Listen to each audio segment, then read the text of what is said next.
Hello friend, this is your host Rajiv Chaudhary and I welcome you all to my channel of electricity market in India. This channel is introduced with an intention to provide maximum knowledge to the citizen of this country on how the electricity market works in India, what are the laws and regulation present in the market which you can avail and reduce your electricity cost. Whether you are an industrial customer or a commercial customer or a residential customer, what are the various new innovations being done in the electricity market? We'll cover it one by one. So stay tuned to my channel, subscribe it, hit like if you like, and share it with your friends. Today's topic is open access. This is a topic which is very recurrent and being asked by the various industrial bodies and consumers, the commercial consumers. They keep on asking, what is open access, how to avail it, what is the benefit if we move from our distribution company's power to open access power, what are the various advantages, what are the disadvantages, and what is the future trend of open access in India. So let's start with the presentation. So before understanding what is open access, it is very important to understand what is the structure of Indian power market. So Indian power market is basically divided into various fragments. The policy making at the top is done on two parts. One is the central government, another is the state governments, since electricity falls under the concurrent subject. The policy on central network, grid, regulations is created and is under the supervision of Central Electricity Regulatory Commission. Also, any kind of disputes which falls under the interstate, that is within two states, comes under the jurisdiction of CERC. As the name suggests, State Electricity Regulatory Commission handles the state regulation, policies, and any kind of power disputes which comes under inside a state falls under the jurisdiction of SERC. To manage this whole system, we have system operators which manages the national grid. The national grid is managed by NLDC, which is also known as POSOCO, which is an arm of Power Grid, which handles the National Load Dispatch Center, which maintains the scheduling and dispatch of power. On a regional level, it is being done by the RLDCs, and on a state level, the scheduling and dispatch is handled by the state SLDCs. Coming on to the generation of power is basically handled by the central generating station, state generating stations, and the independent power producers, be it thermal power like coal-fired power plants or gas-based power plants or nuclear power plants or hydropower plants or renewable power plants like wind and solar. If there are some agencies under central government, which is like NTPC, NHPC, Nuclear Power Corporation of India Limited, which are the central generating stations. Also, individual states have their own generating stations, which comes under the state generating stations, and there are independent power producers like Tata Power, Adani Power, Torrent Power, etc., which also produce and generate electricity, which comes under IPPs. Coming on to the transmission part, the power which is being transmitted in the national grid is managed by the central transmission utility, which is Power Grid. Inside the state, the transmission of power is managed by the state transmission utilities called the state transcos, and there are also some private independent power transmission companies which are handling power transmission in some geographical areas. The distribution of power inside the state is managed by the state distribution companies, and also in some states and in some cities there are private distribution companies which are managing the distribution at the local level. The market of power is currently, there are two markets in India. One is the power exchange, which is the collective transaction where the collective transaction of power takes place. We'll have a separate presentation on some other day on power exchange, where we will discuss about how the power exchange works. And there is another market, which is the bilateral market, which is handled by the power traders, where they work as an aggregator of power, where they purchase power from the generating units and they sell it to the small operating units, and they also sell it to the discoms. Coming on to the renewable energy, so there is an exchange where all the utilities as well as the open access consumers, the industrial bodies which purchase thermal power, has an obligation to reduce their footprint, their thermal footprint, by either buying renewable power or by buying renewable energy certificate from the exchange. So that obligation is called renewable purchase obligation, which is being met by purchase of the RECs or by purchase of green power. There is also an ESETs which comes under the efficiency cycle. So there are some industries which are carbon heavy, which has to purchase energy certificates from the market to make them carbon neutral. So moving on to the next slide, it's on the Electricity Act 2003, which is basically in the year 2003. The Electricity Act comes in and it acts as a major booster for the power market. What it basically did was it delicensed the generating firms, like the generations power generation becomes an unlicensed activity. Anyone can put up a power plant and can generate and sell the power in the India market. It also allowed a multi-buyer, multi-seller framework, which basically means it introduced the power traders first time in Indian market. It introduced a guidelines on tariff-based competitive bidding for procurement of power. It also introduced open access, which is you can choose your supplier from any part of India to reduce your electricity cost. It also allowed parallel licensing in distribution area.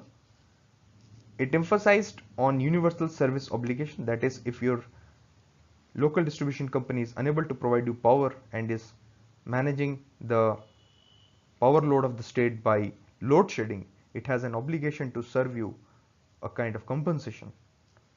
It also set up the State Electricity Regulatory Commission and it made mandatory to have that in the states. It also developed a national electricity policy and a national tariff policy.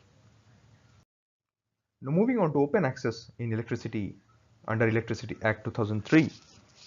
Open access basically means, as per the Act, an non-discriminatory provision for the use of the transmission lines or distribution system to obtain power at a cheaper cost. Section 42 of the Act defines open access and is read as follows. The State Commission shall introduce open access in such phases and subject to such conditions as may be specified within 1 year of the appointed date by it, and in constraint as may be specified within 1 year of the appointed date by it, and in specifying the extent of open access in successive phases and in determining the charges for availing, it shall have due regard to all relevant factors including such cross subsidies and other operational constraints. It basically gives and guidelines on how open access will be introduced in India and how the costs would come down over the years. We'll cover it in the next slide. So basically, open access gives an opportunity for the generating companies that they no longer need any license to develop generate power. They can sell power to any person across India under open access, and in the case of default of honoring contract by the purchaser, it is easy for them to choose a new purchaser under open access.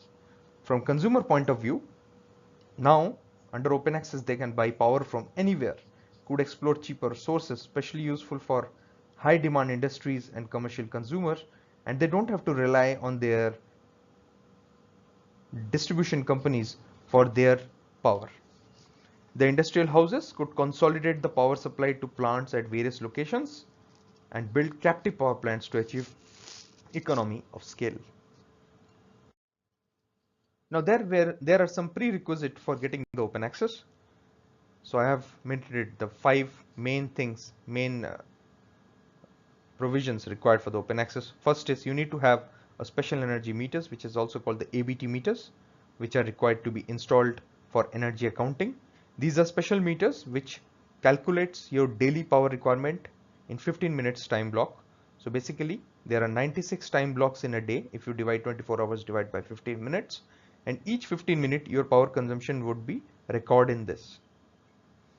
Also, for availing the open access, there has to be sufficient transmission corridor for taking your power from one place to another place. We'll discuss on the corridor congestion, how the power is scheduled, how power moves from one place to another in subsequent presentations. One of the major requirement of getting the open access in most of the states is your contract demand has to be more than 1 megawatt. There are some states where even 250 kilowatt load is allowed to go for open access. The fourth prerequisite condition is you need to sign up with an e-power trader in India for getting the open access done. They will buy or sell power on behalf of you, and they will make sure that your power is scheduled in time and you get the bills paid on time and your power flows as per the schedule. You need to have a payment security mechanism. You need to get some clearances and NOCs from the local state load dispatch center, RLDCs, NLDCs for availing the service of the open access. If we want to explain how the open access system works, just take an example of this picture. First, we will explain how the intrastate open access works. That means your generating plant from where you want to purchase power is located in the same state where your business is located. So in the picture, the generating plant A is located. Let's take an example of the state of Tamil Nadu, and where the thermal power plant is generated inside the state and the consumer is also located inside Tamil Nadu. So basically, once your power flows from the power plant, it gets stepped up by the power transformer at say around 132 kV or 66 kV voltage level, and you uses the state transmission system for wheeling your power from one place to another. Once your power reaches to the nearest substation where your industry is located, it's a step down to a lower voltage level, say 11 kV or 33 kV voltage level. The power is then distributed through this network and it reaches at your doorstep. So for availing this system, you basically use the state transmission system and the state distribution system. So you need to pay the state transmission unit and the distribution units a charge which is called the STU charge and the DISCOM charge for availing this service. Similarly, once your power moves from this place to this place, there are some losses which is defined by the State Electricity Regulatory Commission. So suppose 1 megawatt of power leaves from here, there is some loss, say 1% at this level at the STU, which makes that 99.99 megawatt reaches here, and there are some distribution charges, say suppose 2%, which makes like 97%, that's 0.97 megawatt reaches to your plant. So this is called the STU loss and this is called the distribution loss. Now suppose your plant is located in some other state and your industry is located in some other state. Now suppose the plant is in Gujarat and your industry is in Tamil Nadu. So for getting the power wheeled under open access from Gujarat to Tamil Nadu, you need to pass through the state transmission unit of Gujarat, the national transmission network, which is called the central transmission network, the state transmission network of Tamil Nadu, and finally the state distribution network of Tamil Nadu. So you need to incur the various losses. The first one would be the point of connection losses of Gujarat, which is called the POC, point of connection. This is the point of injection. Then you will have a point of connection loss, POC loss. Then you will have a point of connection withdrawal, which is your POC withdrawal charges. And you will have your STU losses and charges and distribution losses and charges.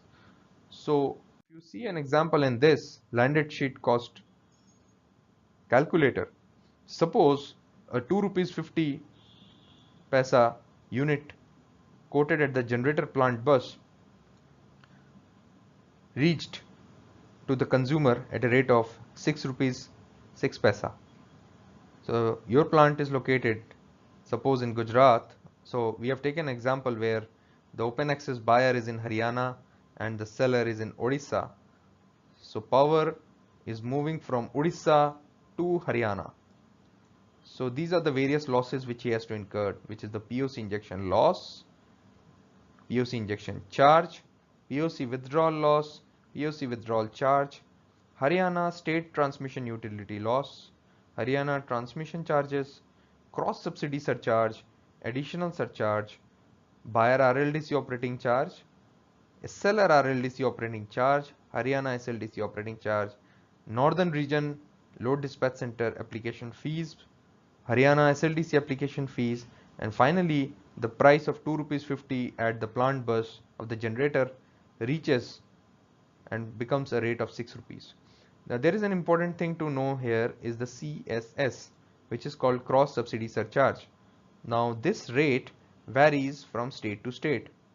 What is CSS basically is, since the state distribution company has an obligation to supply power to all kind of consumers, be it retailer, domestic, commercial, industrial. Under domestic there are various categories like the residential one, hospitals, schools, colleges, agricultural load, hoardings. So these all comes under the residential. The hoardings of course comes under the commercial part. Then under the commercial there are hotel commercial loads like the malls and all, and under the industrial which are the heavy loads which comes under the HT consumers. So there are various kind of consumers, and the DISCOM generally subsidize the rate of power to the residential consumers and pass on that benefit of the retail consumer to the industrial, add on this benefit to the industrial load consumers tariff, which makes industrial tariff higher than the residential tariff in most of the states. Now since your creamy customer, which is the distribution, which is the industrial load, comes under open access and moves out of the DISCOM utility, so it's a loss for the DISCOM companies. So to make up that loss, the DISCOM companies introduce cross subsidy surcharge, which is a charge which the industrial companies needs to pay to the distribution companies once they avail the open access power. It varies from state to state, and there is a formula given under the national tariff policy under which this CSS is calculated. So, and it also mentions that over the years the CSS should become zero once your cross subsidization cost has been recovered, but we have seen that none of the states have made it zero. They sometimes reduce it and they sometimes also increase it. So the CSS is the variable component, because of which sometimes the open access power becomes unviable and sometimes it becomes viable. We'll see how the CSS is varying in various states across India in the coming slides. So basically section 42 of the Act defines two types of open access consumers. One is consumers with choice of supplier currently, which are 1 megawatt and above, and consumers without any choice of supplier currently in India are the retail consumers. But we have seen in the European countries, in America, some states, New Zealand, Australia, certain Southeast Asian countries like Malaysia, where full open access is granted and the retail consumers can also choose their supplier. Hopefully in India, in the coming years, we would be able to see retail open access at the lower level, where just like your mobile connections, mobile internet plan or mobile carrier plan, you would be able to choose your own power supplier at your doorstep. There are some issues concerning the DISCOMs in open access. So one of the major issues is forecasting demand and supply. Since open access means loss of load to the DISCOM has to continue paying the capacity charges. That is, they have already invested on the wires which has been laid into the state, and they have done a capital expenditure on that, and they need a recovery against their investment. So they keep on pay the capacity charges over the years, and if their consumer moves into open access, there is a loss of load for them. However, they recover their capacity charges by keeping on the fixed charges into the open access consumers, which will go into details once we see the electricity bill of a consumer. Also, there is an issue with the load management. Since most industries only meet their base load through open access, and rest of the time the discoms have to supply when the load is variable, this makes load management a tricky issue for the discoms. Now, what are the issues concerning the consumers under open access? Now, one of the major issues is availability of the grid. Since most of the industries are not an independent feeder or express feeder, they are on mixed feeders. So in case of load shedding in their area, they will not get power under open access and they have to rely on their own DG sets. Now since their power is already scheduled under open access, they have to pay for the open access power as well as the heavy cost of the DG which they runs. Also, availability of power is a tricky thing since the generator generates in a load of around 50 to 100 megawatt, whereas the industries that typically have a demand of around 5 megawatt. So getting quality power under open access is difficult. However, the traders acts here as an aggregator and they supply to the consumers at different base level loads by compiling the power from the big generators and segregating it into various small consumers. The discoms, as I already said, has very high standby charges in some cases, and they have also introduced the cross subsidy surcharge, which makes open access power unviable in some states.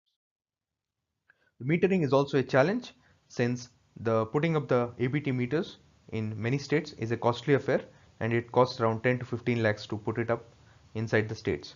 So for a small load of 1 megawatt or 2 megawatt, the cost of capital upfront is very high.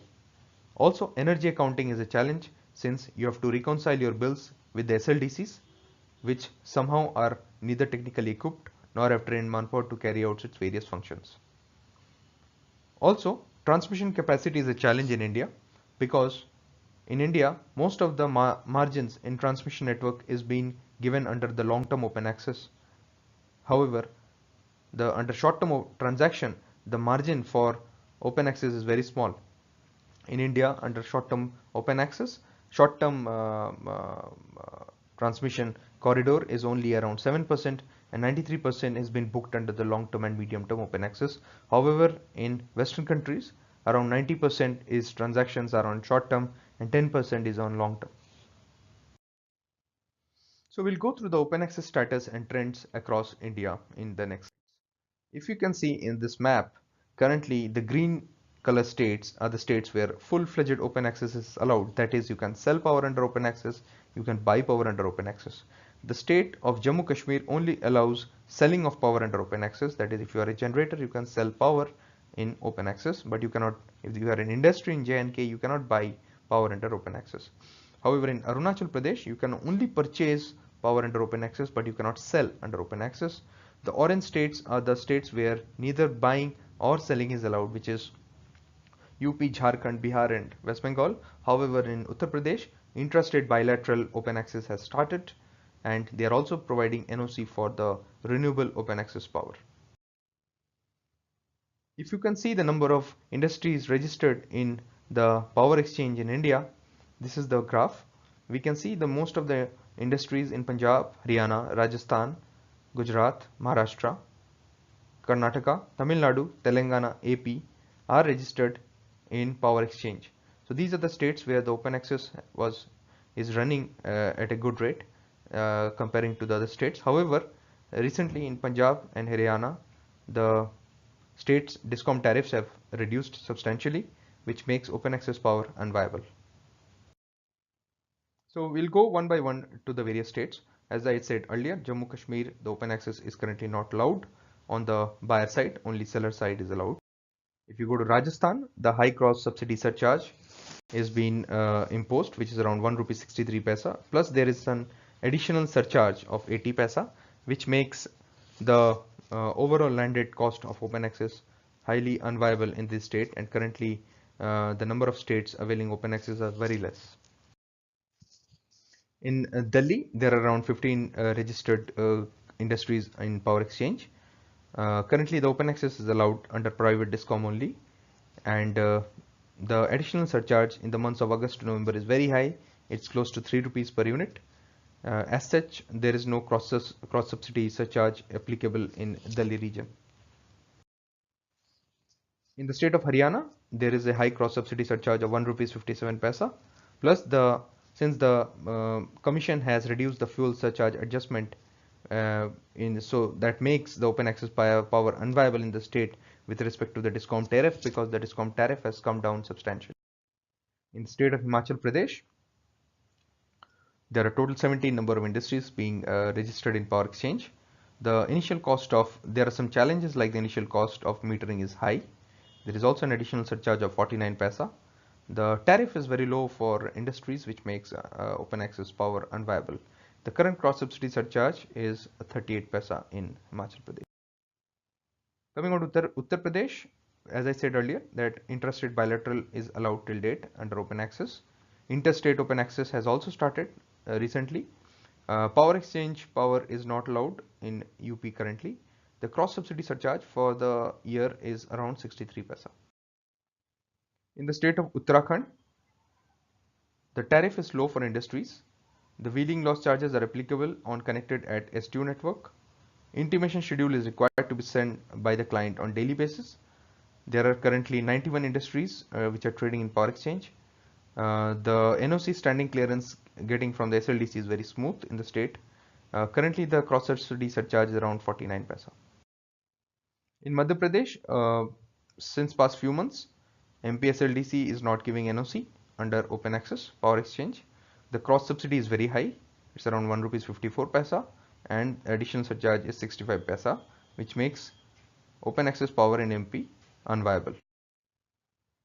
In the state of Gujarat, there are around 500 industries which are already registered in power exchange. There are some line congestion issues in few areas under DGVSL and MGVSL. The cross subsidy surcharge is 1 rupees 44 paisa. There is recently being introduced high transmission charges on power exchange power, which makes it unviable. So most of the industries in the state of Gujarat is going for bilateral open access. So in the state of Maharashtra, currently at 33 kV and 22 kV consumers are not viable for open access. The NOC process is in line. The CSS is currently 1.63 and additional charge is rupees 1 rupees 10 paisa. In Karnataka, one of the issues is that the SLDC manually functions. There are around 140 industries under power exchange. The good point is that there is a good viability in open access in Karnataka, as there is a gap between the discom tariff and the PX landed cost is around 1 rupees. The CSS is 1 rupees 59 paisa. There is no additional surcharge. In the state of Karnataka, existing customers are bidding on power exchange. There is a retrospective CSS of rupees 1 rupees 21 paisa. No new customers are getting added for open access as of now. Discount tariff is also very low, which makes open access not very attractive. Total industries in PX is around 22. In the state of Tamil Nadu, there is a heavy registration of industries with power exchange, close to around 800. There is a high CSS, but currently the CSS has been reduced. It has been halved. It is currently 1 rupees 70 paisa. Group captive is prevalent in the state. For group captive, you need a wheeling agreement with the local discom office every year. Moving into the state of Andhra Pradesh, there are total 220 industries registered under power exchange. Currently, the AP SLDC is not issuing any fresh NOC. Wind and solar power is allowed. Cross subsidy numbers you can see over the screen. It's around 2 rupees 39 paisa in FY 18 for 132 kV, 135 for 33 kV, and 2 rupees 9 paisa for 11 kV. Moving to the state of Telangana, the total of industries it's also very high. It's around 260. Currently, Telangana state is also not issuing NOC for open access. However, for solar, the NOC is being issued. Solar power. Group captive can be done with a good influential generator. Cross subsidy surcharge you can see is around 2 rupees for 11 kV, 1 rupees 54 paisa for 33 kV, and 83 paisa for 132 kV. In the state of Odisha, currently the open access power is being wheeled to around 19 consumers in the state. There is some issues with the bill settlement at present, and since there is no regulation in Odisha for intrastate UI mechanism, Out of the 4 discoms, 3 discoms are feasible for open access, and presently only Westco, Nesco and Southco are allowing open access power. The gap between the discom tariff and power exchange tariff is around 60 paisa. The open access cross subsidy surcharge is around 80 paisa. There is no additional surcharge in the state of Orissa. In Chhattisgarh, currently only intrastate open access is allowed. ST tariff is very low, which makes open access power unviable in the state. In West Bengal, currently open access is not allowed by the West Bengal Electricity Regulatory Commission, and there is a very high cross subsidy surcharge of around 3 rupees 68 paisa, which makes open access unviable in the state. In Assam, currently open access is allowed only in dedicated feeder of 33 kV and above. There is a talk going on with the Assam Regulatory Commission in the white paper that it may be allowed to the lower voltage level also, like 11 kV. More than rupees 1 gap is there between open access power and board tariff, so it's a very viable state for open access. Currently the cross subsidy surcharge is around 1 rupees 31 paisa. So this is all about open access. If you have any queries, anything, you can write in the comment box. You can also contact me. You can send me your emails, and I would try to give you the appropriate suggestion and solution for your industry. Thank you. Please subscribe to my channel for getting any new notification.